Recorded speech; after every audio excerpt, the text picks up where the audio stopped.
Bismillahirrahmanirrahim. Assalamualaikum warahmatullahi wabarakatuh. Teman-teman, pada kesempatan ini kami akan coba berbagi terkait dengan tutorial bagaimana cara membuat model Flume sederhana dengan memanfaatkan salah satu tools tambahan dari aplikasi Hekras, yaitu Terrain Modifikasi. Pada tutorial kali ini kita akan menggunakan dua software sebagai pembantu dalam menyusun model Flume sederhana, yaitu aplikasi ArcGIS dan juga aplikasi Hekras. Untuk teman-teman yang belum memiliki aplikasi ArcGIS dan juga Hekras, link unduh aplikasi kami siapkan pada deskripsi video ini. Baik, yang pertama adalah kita harus menyiapkan data topografi atau data terrain yang akan kita modifikasi nanti dengan mengikuti bentuk model Flume yang akan kita gunakan dalam simulasi. Jadi yang pertama kita lakukan adalah kita harus membuat data raster digital elevation modelnya dulu. Langkah-langkahnya adalah yang pertama, teman-teman, kita harus membuat file SHP dulu. Kita buat file SHP, nanti diklik saja di ArcCatalog di aplikasi ArcMap.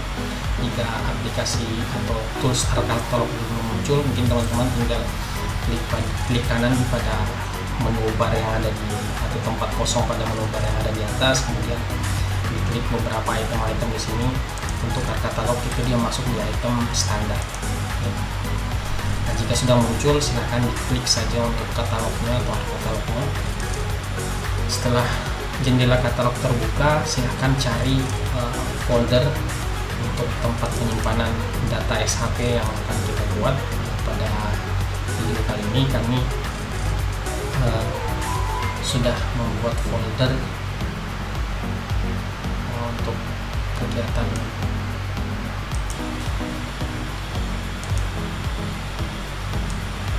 tinggal kita simpan saja pada folder yang akan kita tempati untuk menyimpan file dengan cara klik kanan, kemudian kita pilih new dan kita pilih save file.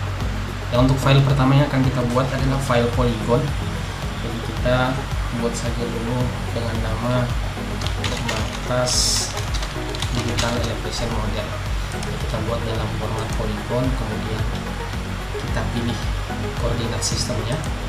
Koordinat sistem yang kita gunakan, karena di Hekras dia sistemnya metrik, maka kita gunakan koordinat sistem dalam bentuk Universal Transfer Mercator atau UTM.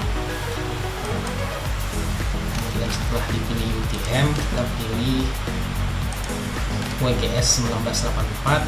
Kemudian kita pilih, karena kita berada di wilayah Southern Hemisphere atau lintang selatan, ya kita pilih Southern Hemisphere, dan kebetulan berada di wilayah Makassar, dan untuk wilayah Makassar sendiri masuk dalam UTM zona 50S. Kita klik, kemudian kita pilih OK dan OK. Nanti data file SHP untuk batas DEM-nya akan tertambah secara otomatis di dalam layar, di jendela layar pada aplikasi ArcGIS-nya. Setelah itu kita ubah dulu skalanya menjadi agak kecil, karena kita akan membuat Flume yang ukurannya mungkin hanya dalam beberapa meter saja. Kita coba ubah skalanya menjadi 1:100 dulu. Kemudian kita mulai untuk menggambar batas DEM-nya. Kita klik editor, kemudian kita pilih Star Editing. Setelah kita pilih Star Editing, kemudian kita pilih Create Feature, masih dalam jendela Star Editing, itu masih dalam menu Star Editing, Create Feature. Kemudian kita klik di batas DEM, nanti akan muncul Construction Tools di bawah, di sebelah bawah. Kemudian kita pilih rectangle aja, karena kita akan membuat kotak untuk batas DEM-nya. Kemudian kita mulai menggambar dengan cara klik sekali dulu, klik kiri, kemudian kita klik kanan untuk mengatur direction-nya atau arahnya. Misalnya kita buat dia lurus, misalnya 0. Kemudian kita atur length dan width-nya juga bisa. Misalnya kita atur length-nya 8 meter, kemudian width-nya misalnya kita atur dia ke 5 meter. Ini nanti terserah teman-teman saja berapa sebenarnya DEM yang akan teman-teman buat untuk nanti dimodifikasi menjadi bidang flume di tengah-tengahnya. Ini ibaratnya kita membuat tanahnya dulu, nanti ketika kita sudah masuk di aplikasi Headrush, kita bisa melakukan terrain modifikasi dengan menggali tanahnya untuk membentuk seperti model flume. Ya, kira-kira seperti itulah mungkin logika sederhananya. Nah, setelah kita sudah menggambar batas damnya, kemudian kita isikan dulu atribut tabel dari file SHP tadi ini yang kita sudah buat. Kita editor, kemudian kita save edit, dan kita stop editing.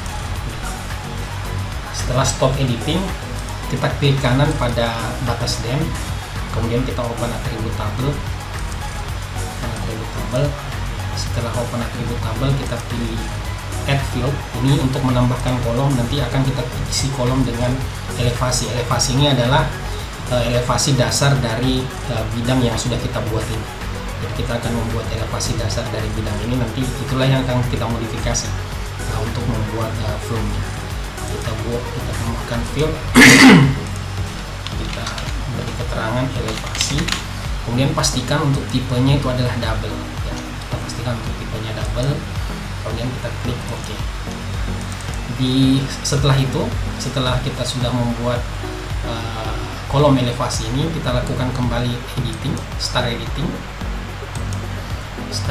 kemudian kita isi elevasi. Misal sebagai contoh saja, misalnya untuk flume yang akan kita buat kali ini itu beda tinggi antara dasar flume dengan puncak flume-nya itu misalnya 60 cm atau 0,6 meter.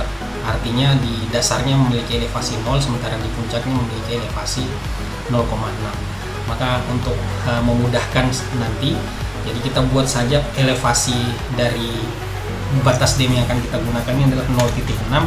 Nanti ketika kita lakukan terrain modifikasi, kita buat dasarnya itu di elevasi 0. Jadi kita ambil contoh seperti ini saja dulu. Setelah itu, setelah terisi, kita save edit, kemudian kita stop editing lagi. Ya. Pastikan setelah selesai melakukan perbaikan atau mengisi data-data pada file SHP ini, kita selalu melakukan save editing agar datanya tersave. Nah, setelah itu kita lakukan konversi. Setelah data SHP ini jadi, kita konversi data SHP ini menjadi data raster atau data dam. Data dam sebenarnya kita bisa unduh secara gratis kalau kita ingin memodelkan sungai, namun kali ini kita akan membuat data dam sendiri untuk kita gunakan memodelkan flume. Jadi kita akan membuat flume sederhana. Kita klik saja di search atau di art toolbox gitu, tapi lebih mudahnya kita coba saja cari di search aplikasinya.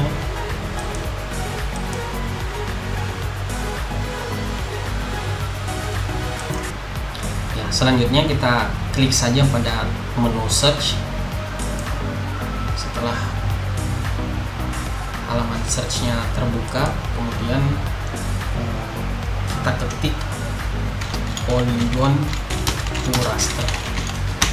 Ini untuk merubah data polygon ini, data vektor ini menjadi data raster atau data yang akan kita gunakan sebagai data digital elevation model.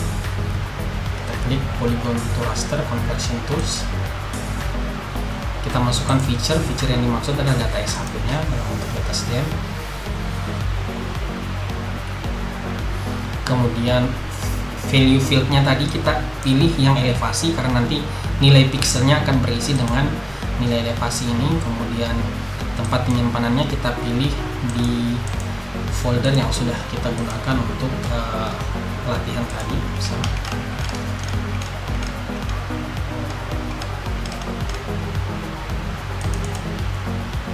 Kemudian raster dam. Setelah raster dam selesai, kemudian kita tulis di sini saja dam dasar flume. Untuk penamaan nanti terserah dari rekan-rekan saja. Kita kasih ekstensi if. Ya, ini untuk jaga-jaga saja karena terkadang kalau kita tidak beri ekstensi nanti dia akan error pada saat kita lakukan ekspor. Ini juga biasanya berbeda-beda pada saat melakukan ekspor pada tiap aplikasi perangkat lunak software untuk ArcGIS. Ini biasa tergantung dari error itu biasa tergantung dari aplikasi atau cara kita menginstal aplikasi. kemudian kita klik save. Nah, ini adalah cell size ini adalah ukuran pixel yang akan kita hasilkan dari data digital elevation model. Semakin kecil pixelnya, maka semakin halus data digital elevation model yang akan kita gunakan, dan tentu akan semakin baik. 0,02 ini dalam satuan meter berarti sekitar 2 cm. Mungkin karena lebar dari flume yang akan kita rencanakan buat nanti itu sekitar 40 cm, maka kita buat saja dia lebih halus lagi dengan cell size 1 cm. Oke, kemudian kita klik OK. Jadi akan memproses untuk polygon to raster. Setelah jadi, kita sudah memiliki data DEM yang akan kita gunakan untuk kita modifikasi nanti di perangkat lunak Hekras. Nah, untuk memastikan bahwa benar-benar ini ukurannya adalah 0,1 cm, kita bisa lakukan pengukuran sebenarnya untuk lihat pixelnya. Tapi mungkin karena ini elevasinya semua sama, jadi warnanya kelihatan sama sehingga kita sulit membedakan pixelnya. Tapi yang jelas bahwa DEM yang kita hasilkan ini memiliki resolusi spasial atau ukuran pixelnya itu, cell size-nya itu 0,01 dan 0,01. Ini adalah langkah yang akan kita lakukan di perangkat lunak ArcGIS. Baik, selanjutnya kita buka aplikasi Hekras. Ini kita close dulu.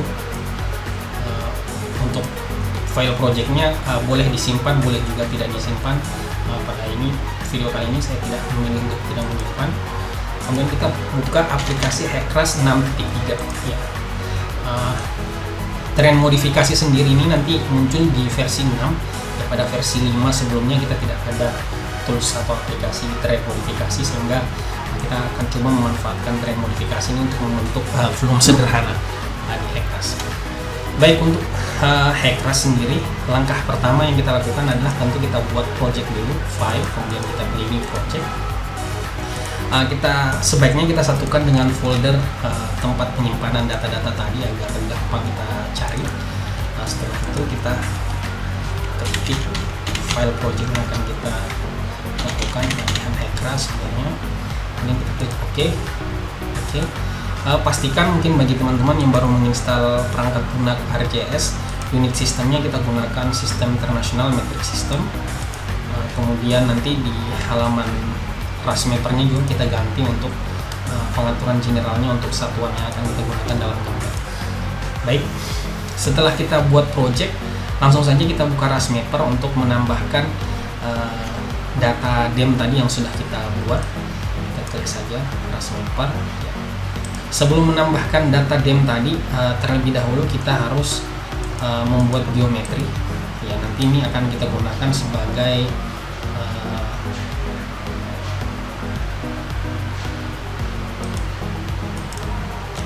setelah masuk pada jendela RASMapper, selanjutnya adalah kita buat saja terrainnya langsung ya. Kita klik centang di terrain ini, kemudian kita create new raster terrain. Kita pilih yes saja langsung. Kemudian kita, kalau mau diganti untuk satuan unitnya di sini diganti terlebih dahulu dalam satuan meter, boleh langsung. Kita pilih kemudian OK, langsung OK saja. Dan kita cari file yang akan kita gunakan untuk dilakukan modifikasi terrain, yaitu file DEM yang tadi kita buat di ArcGIS. Ini DEM dasar flume. Kemudian kita klik OK, klik yes. Kita pastikan kembali bahwa benar ya, cell size yang kita gunakan adalah 0,01. Kemudian kita klik create. Nanti di layar teman-teman nanti akan kelihatan file DEM-nya atau DEM yang sudah kita susun tadi di aplikasi ArcGIS. Langkah selanjutnya adalah inilah yang kita bisa manfaatkan ya. Teman-teman bisa klik kanan di file terrain tadi di bawah yang sudah diaktifkan itu. Kemudian kita klik add new modification layer. Ini adalah tools baru yang disediakan oleh Hekras yang bisa kita gunakan untuk melakukan modifikasi terhadap data DEM. Jadi kita bisa memberi modifikasi dalam bentuk shapes, circle, segi 4, segi 3, atau bahkan pilar-pilar jembatan juga bisa kita modelkan di sini. Kemudian bisa juga dalam bentuk line, high ground ini bisa digunakan untuk membuat river bank, tanggul juga. Untuk membuat tanggul bisa high ground, kemudian untuk salurannya kita buat channel. Untuk poligon ini bisa dalam multi point, misalnya kita lakukan modifikasi terrain untuk membuat segi 4 atau bentuk berbagai bentuk sembarang persegi dalam bentuk poligon untuk memodifikasi terrain. Ya, pada kesempatan ini nanti mungkin teman-teman silahkan mencoba sendiri bentuk apa yang teman-teman butuhkan untuk keperluan simulasinya. Kita coba untuk menggunakan channel. Jadi channel, kita klik side channel, kemudian kita klik sebenarnya flow datanya untuk file name-nya. Setelah jadi, kita pastikan dia dalam posisi edit ya. Jadi saya ulangi, kita edit layer, kemudian kita klik yang pensil ini, dan kita mulai membuat garis. Ya, intinya ini kita mulai mau menggali di data DEM yang kita gunakan ini, kita mau mulai menggali agar dia terbentuk channel di tengah-tengah dari data DEM ini. Kita ambil dari ujung ke ujung, bisa sampai di sini. Oke. Kalau mau dilebihkan juga tidak apa-apa, tapi nanti salurannya akan lebih juga dari data DEM yang kita gunakan. Mungkin tadi tanahnya sudah kita, istilahnya tanahnya sudah kita sediakan untuk kita modifikasi. Kita klik. Oke. Nah, di sini akan muncul jendela terrain modifikasi yang akan kita gunakan. Ya, 999 ini artinya kita lakukan klik tadi itu di luar dari data DEM yang kita gunakan. Jadi sebenarnya tidak ada masalah dia mengisi data 999 di sini. Kita kasih saja angka 0, artinya nanti bahwa elevasi dari data DEM tadi kan 0,6. Nah, nanti kita akan buat elevasi dasar dari saluran ini ada elevasinya di 0. Jadi elevasi dasarnya di 0, sehingga otomatis dia turun, berarti dari 0,6 ke 0 dia turun 0,6. Artinya beda tinggi antara puncak flume-nya nanti dengan dasarnya adalah 0,6. Bottom width ini adalah lebar bawah. Bisa lebar bawah dan lebar atas kita buat sama 0,4 meter, kemudian lebar atas juga 0,4 ya. Kemudian kita misalnya buat dia tidak ada kemiringan ya, atau 1:1 lah untuk ini, karena lebar atas sama lebar bawahnya sama gitu. Kemudian kita pilih ini, kalau kita menggunakan data DEM biasanya kan berbeda-beda elevasinya di dalam data DEM itu, sehingga kita ada pilihan di situ apakah kita akan menggunakan lower terrain value, artinya ketika kita tarik garis dan dia menemukan daerah dengan elevasi paling rendah, maka elevasi paling rendah itu akan tetap ada dan di sekitarnya saja yang diganti dengan elevasi hasil modifikasi kita.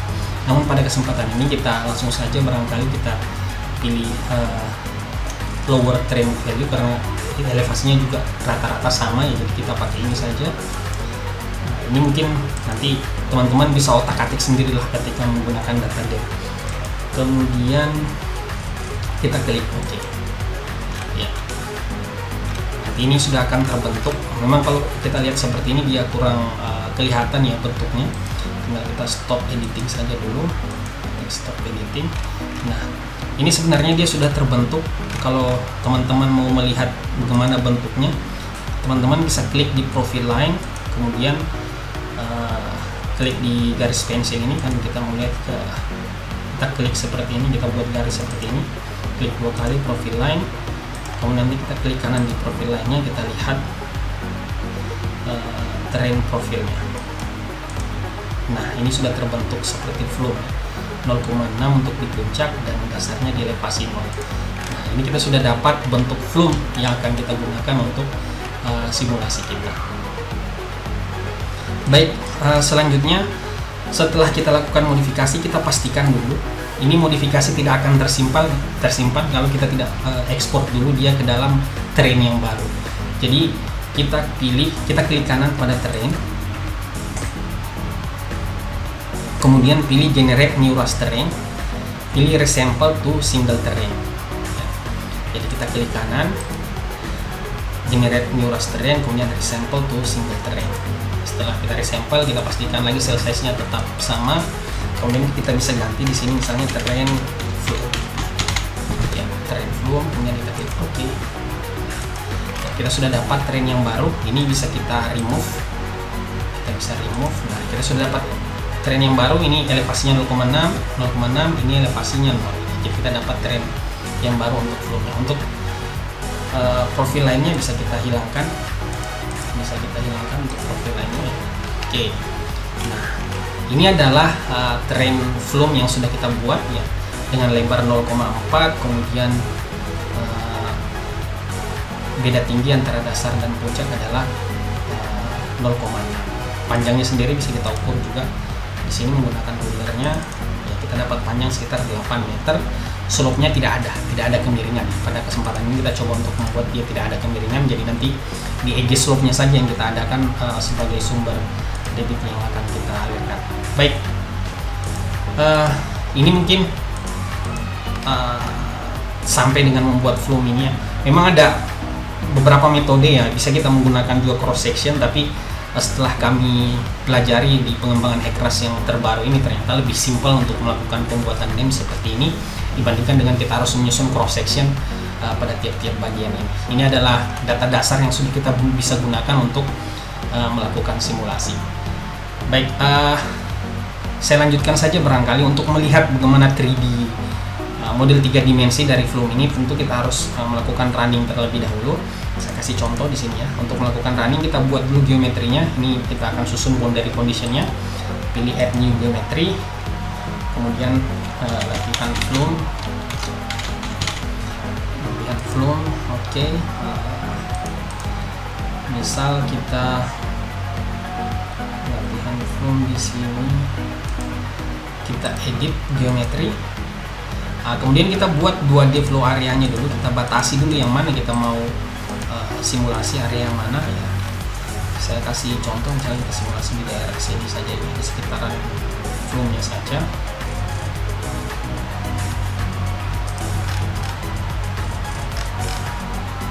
Simulasi daerah flow-nya. Oke, ya.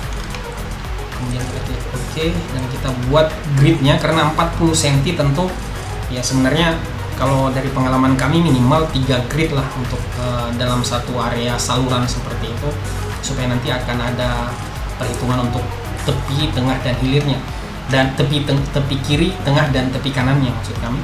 Tapi nanti terserah teman-teman, semakin kecil grid artinya semakin banyak titik komputasi dalam flow yang akan kita lakukan.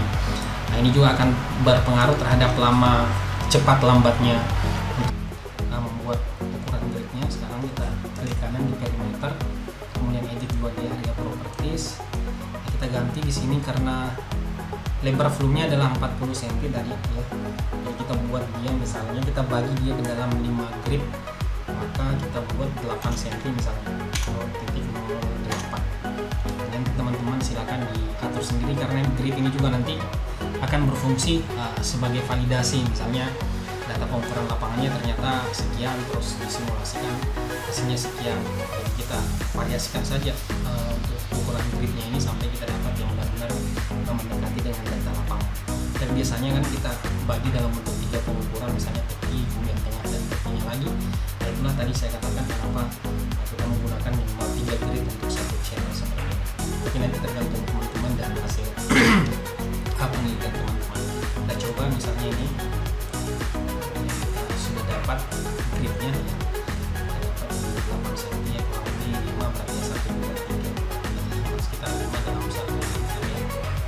Kemudian kita lakukan delineasi atau digitasi untuk boundary condition. Ya, boundary condition ini ibarat perimeter ini adalah sebuah ruangan, maka kita tentukan di mana pintunya. Pintu yang pertama adalah pintu tempat masuknya air. Jadi kita digitasi seperti ini. Artinya jika seperti ini, maka 3 grid cell inilah 1, 2, 3, 4 grid cell inilah yang menjadi tempat awal masuknya air. Kalau dibuat lebih rapat, kalau kita buat dia, kita delineasi dia sampai di sini, maka otomatis ketika kita input debit, maka dia akan terinput juga di dalam sini. Maka yang lebih baik adalah ketika kita masukkan ke dalam grid yang hanya ada di dalam salurannya saja. Ini untuk jaga-jaga saja supaya hasil simulasinya nanti bisa baik, kita mendekati dengan kondisi real. Kemudian kita ketik saja dulu ini sebagai titik inputnya.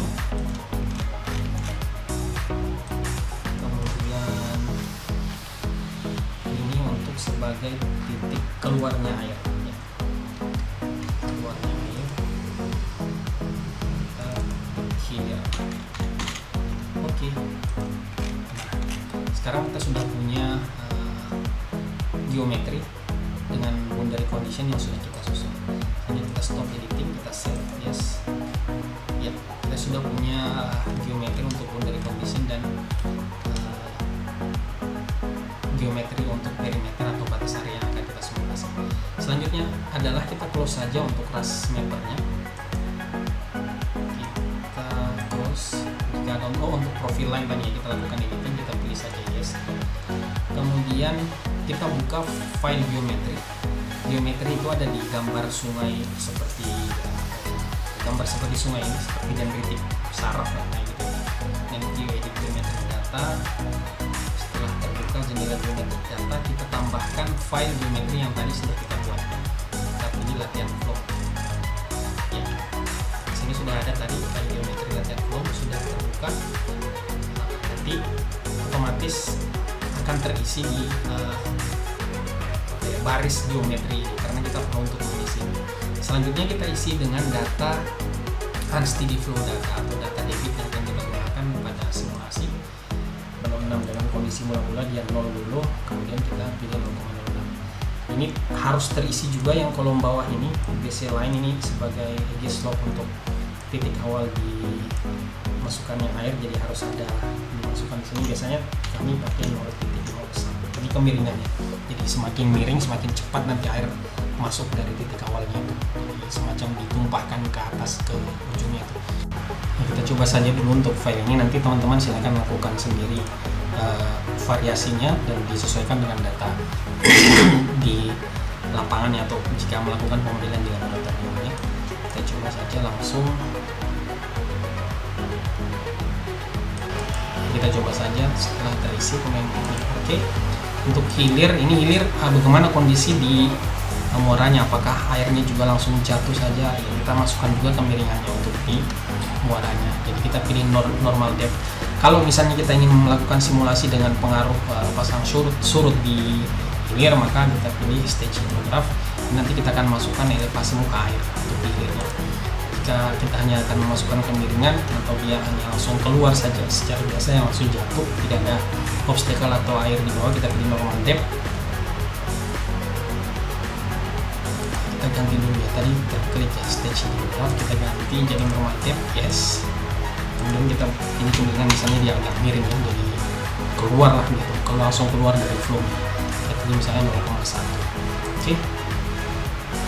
Setelah kita klik OK, kemudian kita close. Setelah itu kita pilih perform an unsteady flow simulation, kita running. Pertama kita centang dulu, kita pastikan semua kita centang. Kemudian yang sedimen, karena kita tidak input data sedimen, kita tidak usah pilih sedimen. Kemudian untuk melihat pola alirannya, kita pilih competition option yang toleran. Kita coba difusi. Difusi ini adalah persamaan default yang digunakan dalam aplikasi Keras.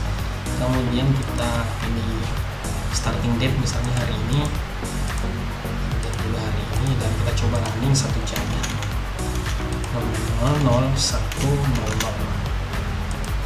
Ukuran gridnya biasanya kalau untuk difusi kita samakan saja time interval dengan ukuran gridnya, misalnya atau mendekati ukuran gridnya, misalnya 8 cm mungkin kita buat mendekati 1 second saja. Kemudian 1 jam, nanti kita akan bagi-bagi simulasinya ke dalam beberapa part tiap satuan waktu, sehingga nanti kita dapat melihat simulasinya atau animasi simulasinya dengan bagus atau baik. Kita pilih 10 second saja, kemudian kita klik, bisa kita simpan misalnya plan 1 uji coba, misalnya kita pilih 1 uji coba ya, oke. Plan 1 uji coba, nanti teman-teman kasih nama saja sesuai dengan, dan kita klik complete ya, dia akan melakukan simulasi. Ini cepat saja karena kita hanya simulasi 1 jam dan juga hanya 8 meter. Nah, kita sudah bisa lihat nanti hasilnya di sini. Kita tinggal klik result, kemudian kita centang resultnya, kita pilih ini, dan kita coba lihat velocity-nya atau kecepatannya. kita klik kanan di sini mengenai air update. Kita lihat airnya. Inilah dia hasil simulasinya. Oke. Ya, di sini dia agak cepat ya, karena tadi seperti yang kita buat, karena kita buat kemiringannya besar di sini, jadi airnya seolah-olah langsung jatuh dengan kecepatan yang lebih besar. Nah, ini hasil simulasinya. Jika kita ingin lihat profil lainnya lagi gimana bentuknya di Penampang, kita bisa lihat di sini juga velocity-nya. Ini grafik kecepatan. Kalau kita mau velocity dan terrain, kita bisa editor ini, kemudian kita buat saja profil lain baru, misalnya di sini ya, profil lain, profile. Nah, ini kita dapat di sini, dia dapat elevasinya di 0,10, airnya sampai di sini. Tadi dengan debit yang kita alirkan seperti itu. Nanti mungkin divalidasi saja teman-teman dengan sesuai dengan hitungan empiriknya atau seperti apa, nanti sesuai dengan validasi di laboratorium. Nah, ini adalah hasil simulasi untuk model flume yang tadi sudah kita buat ya. Sekarang kita kita sudah dapat nih penampang 3 dimensinya yang untuk flume tadi yang kita buat. Nah, ini memang agak aneh bentuknya. Kita bisa modif, kita klik kiri bisa kita buat seperti ini.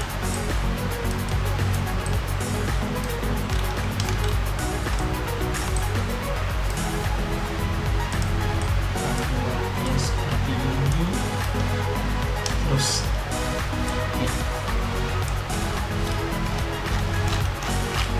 zoom saja, kita coba zoom. Tes alirkan airnya di dalam.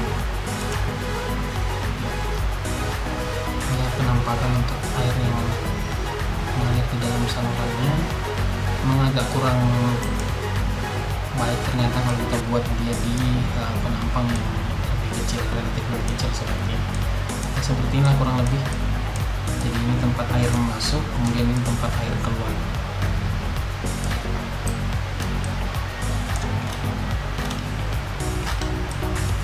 Ya, kurang lebih seperti itu. Oke, baik teman-teman, kalau ingin melanjutkan saya kasih satu contoh saja. Misalnya teman-teman ingin meletakkan semacam obstacle di sini. Misalnya kita anggap saja kita buat di sini obstacle semacam apa ya, penghalang gitu, hambatan. Misal kita buat hambatannya tegak lurus terhadap saluran misalnya. Jadi kita tinggal tambahkan saja seperti tadi yang kita buat. Misalnya kita tambahkan add modification layer, kita tambahkan high ground misalnya di sini. Kita tambahkan high ground, kemudian kita buat misalnya di tengah-tengah sini ada hambatan. Hambatan kita buat garis di sini seperti ini ya. Jadi kita naikkan dia misalnya 2 cm, 20 cm dari dasar. Ya, kita buat saja modelnya berarti di stasiun 0 itu 0.2, kemudian di bawahnya lagi sedikit sini kita pilih lagi dengan 0.2, kemudian di sini kita naikkan ya, kita pasang di elevasi 0.2 dan di ujungnya 0. Nah, ya kurang lebih seperti ini. Baik, setelah itu kita klik saja OK. Nah, jadi kita sudah dapat bentuk obstacle atau hambatan di tengah flume yang kita buat ini seperti ini. Kalau kita mau lihat profilnya seperti ini, misal dia tidak ada kemiringannya atau 1:1, maka kita lihat dia nanti profilnya seperti ini ya. Nah, ini obstacle-nya seperti ini.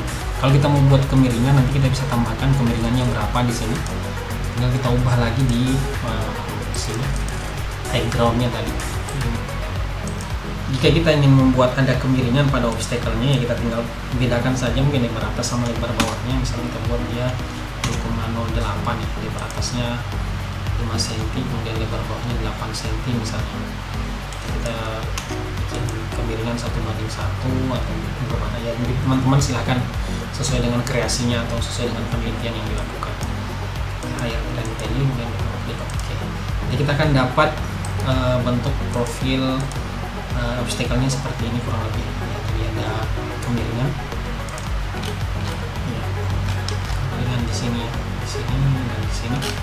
Nah, nanti kita bisa gunakan ini setelah kita modifikasi. Ya, kita bisa jadikan, jangan lupa setelah dilakukan terrain modifikasi atau ditambahkan obstacle apapun itu, kita generate lagi ke dalam terrain baru. Jadi misalnya kita dapat hasilnya terrain dengan hambatan misalnya juga. Oke. Nah, kita akan dapatkan terrain dengan hambatan yang baru seperti ini ya. Kemudian kita bisa running, tapi untuk running ini pertama kita pastikan bahwa geometri kita yang sudah kita buat ini connect dengan ini. Caranya gimana? Nah, tinggal kita klik di sini, kemudian manage terrain association, kemudian latihan flow, kita terrain dengan hambatan. Kita pilih terrain dengan hambatan. Ini tadi result dia connectnya ke sini karena hasilnya tadi dengan ini. Artinya geometri layernya harus kita pastikan sesuai dengan terrain yang akan kita gunakan dalam simulasi. Kalau sudah, tinggal kita close ini, yes, kemudian kita compute lagi, tinggal kita save plan as, misalnya plan uji coba dengan hambatan,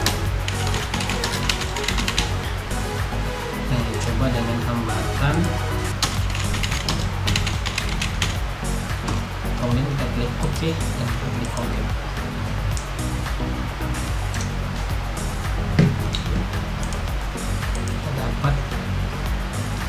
Kita sudah dapat dua hasil simulasi, yang pertama yang kedua dengan hambatan. Jadi tinggal kita lihat bahwa pasti akan ada perbedaan ya, ini ada perbedaan di sini tentu ya, dengan hambatan dan dengan tanpa hambatan. Jadi kita lihat dulu ya, kita tahan dulu, kemudian ini akan meluap ya, seperti itu kira-kira, mungkin modelnya seperti itu. Nanti kalau misalnya mau lebih detail lagi terkait dengan pola-polanya, nanti tinggal ditambahkan di circular momentum. Nanti ini bisa kelihatan pola kecepatannya juga di sini. Nanti kalau mau lihat particle tracingnya bisa dilihat ya. Kalau mau lihat kecepatan seperti ini. Oke, oh iya, selain itu juga kita bisa membandingkan sebenarnya kecepatannya tanpa ada hambatan dengan ada hambatan. Tinggal kita buat saja, misalnya kita mau membandingkan kecepatan di area ini, kita buat saja profil line di situ. Kita akan buat profil line seperti ini misalnya. Kita buat profil line seperti ini, kemudian kita klik short trigger, kita klik saja, kemudian velocity ya. Ini adalah kecepatan velocity yang biru ini dengan tanpa hambatan ya. Kemudian ini yang dengan hambatan, jadi ada peningkatan kecepatan. Nanti tinggal dilihat saja di tabelnya sini bagaimana menyanyikan ini. Karena ada beberapa item atau beberapa di stasiun ini ketika air mengalir itu belum terisi, mungkin karena masih terhambat oleh obstacle. Kemudian di sini mulai ada angka kecepatannya. Nanti teman-teman lakukan sendirilah, mungkin lebih paham dan lebih bisa memahami, apalagi yang sudah sering di laboratorium untuk perbandingan dengan kecepatan. Untuk yang berikutnya barangkali nanti kita akan coba bagaimana kalau kita masukkan sedimen dengan hambatan, kemudian kita masukkan sedimen untuk simulasi sederhana di dalam flow seperti ini. Baik, mungkin itu yang bisa kami share. Mohon maaf atas segala kekurangan nih, kami juga masih banyak belajar untuk pemodelan seperti ini. Saya kira ini adalah informasi awal barangkali untuk teman-teman lebih bisa menggali sendiri terkait dengan pemodelan atau simulasi menggunakan aplikasi Hackras ini, dan barangkali akan lebih baik daripada kami yang menyusun software atau perangkat lunak ini. Sekian yang dapat kami bagikan. Mohon maaf atas segala kekurangannya. Sekali lagi terima kasih. Assalamualaikum warahmatullahi wabarakatuh.